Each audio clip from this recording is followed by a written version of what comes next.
Today, I will be feeding my new baby ball python his first frozen thawed meal. So, I decided to record and see if magtitake na siya sa akin ng first frozen thawed niya. So, once na make sure ko na fully thawed na yung mice niya, pinaprepare ko na lahat ng supplements and vitamins na nilalagay ko. Pagdating kasi sa ball pythons, napansin ko very sensitive sila sa heat na nilalabas ng prey nila.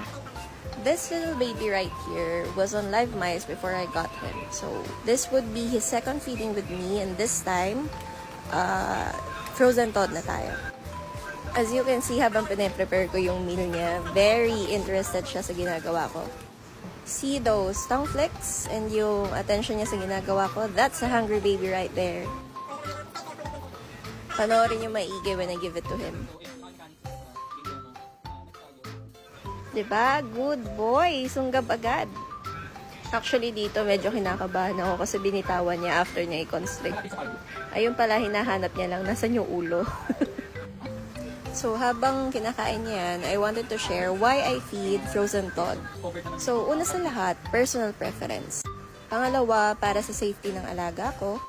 Since minsan, yung mga rodents na iniiwan natin live sa enclosure nanlalaban. Baka mamaya mag-off feed pa.